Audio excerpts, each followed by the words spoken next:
युद्ध, एक नया युद्ध शुरू हो चुका है। मध्य पूर्व की जमीन एक बार फिर जंग की आग में जल रही है। ईरान की राजधानी तेहरान जोरदार धमाकों से दहल उठी है और एक ऐसे संघर्ष की शुरुआत हो चुकी है जिसकी किसी ने शायद कल्पना भी नहीं की थी। जी हाँ, ये कोई अफवाह या आशंका नहीं, ये एक हकीकत है, एक कड़वी हकीकत। जंग शुरू हो चुकी है। तो आखिर हुआ क्या है? देखिए, इस वक्त की सबसे बड़ी खबर, ईरान पर एक बड़ा हमला हुआ है। शुरुआती रिपोर्ट्स के मुताबिक तेहरान में कई जगहों पर जोरदार धमाके सुने गए हैं और ऐसा लग रहा है कि एक नया संघर्ष छिड़ गया है। इजराइल के रक्षा मंत्री ने इस हमले की पुष्टि भी कर दी है। तेहरान के सेंट्रल डिस्ट्रिक्ट्स धमाकों की आवाज से गूंज उठे। कई जगहों से धुएं की गुबार उठते देखे जा सकते हैं। शहर में पूरी तरह से अफरा तफरी का माहौल है। और ये कोई छोटा मोटा हमला नहीं है। जो रिपोर्ट्स आ रही हैं उनके मुताबिक 30 से ज्यादा ठिकानों को एक साथ निशाना बनाया गया है। आप इसी से अंदाजा लगा सकते हैं कि ये कितना बड़ा और सोचा समझा हमला है। और देखिए कि निशाना किसे बनाया गया है। शुरुआती ठिकानों में शामिल हैं मेहराबाद एयरपोर्ट, ईरान का इंटेलिजेंस हेडक्वार्टर और यहां तक कि राष्ट्रपति आवास के आसपास का इलाका भी, मतलब सीधा सत्ता के केंद्र पर चोट की गई है। इस हमले के बाद ईरान में क्या हो रहा है? तेहरान के सभी बड़े एयरपोर्ट्स और हाईवे बंद कर दिए गए हैं। सड़कों पर सेना तैनात है और पूरे देश में हाई अलर्ट जारी कर दिया गया है। तो अब सबसे बड़ा सवाल, इस हमले के पीछे आखिर है कौन और क्यों किया गया है ये हमला? क्या ये सिर्फ इजराइल का काम है? जी नहीं, पेंटागन ने अब कंफर्म किया है कि ये एक जॉइंट ऑपरेशन है जिसका नाम रखा गया है ऑपरेशन एपिक फ्यूरी। मतलब साफ है, ये सिर्फ इजराइल का हमला नहीं, बल्कि इजराइल और यूनाइटेड स्टेट्स का एक जॉइंट ऑपरेशन है। इजराइल ने शुरुआती हमले लॉन्च करने की बात कंफर्म की है और उधर अमेरिका के पेंटागन ने इस जॉइंट ऑपरेशन की पुष्टि की है।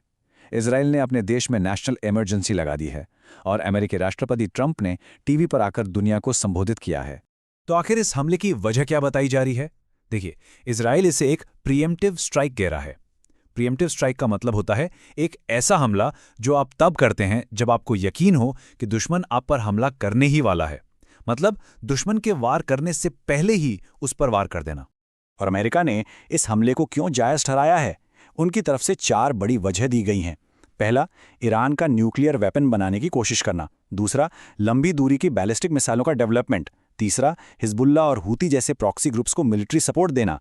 और चौथा, इन सबसे अमेरिका के सहयोगियों, उसकी सेना और खुद अमेरिकी जमीन को सीधा खतरा। इस बीच राष्ट्रपति ट्रंप ने टीवी पर एक संबोधन दिया और इस संबोधन में उन्होंने ईरानी हुकूमत को एक सीधी चेतावनी दी। उन्होंने क्या कहा? उनके शब्द थे, हम उनकी मिसाइलों को तबाह करने जा रहे हैं और उनकी मिसाइल इंडस्ट्री को जमीन दोस्त कर देंगे। ये पूरी तरह से खत्म कर दी जाएगी। यानी इरादे बिल्कुल साफ हैं। और सिर्फ इतना ही नहीं, उन्होंने ईरानी सेना को एक अल्टीमेटम भी दिया।